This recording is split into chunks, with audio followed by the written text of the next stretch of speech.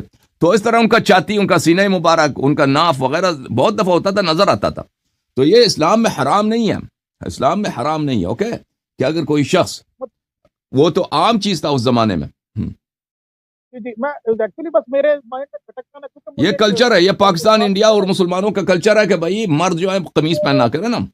لیکن اگر مرد قمیص نہ پہنے، مثلا وہ کاندھے پہ کوئی وہ رومال رکھ دے وغیرہ، اس سے یا نہ بھی رکھے، تو اس میں حرمت نہیں ہے، حرام نہیں ہے. Okay, thank you sir. Thank you so much sir, جزاک اللہ. Okay Saddam Sahab, thank you.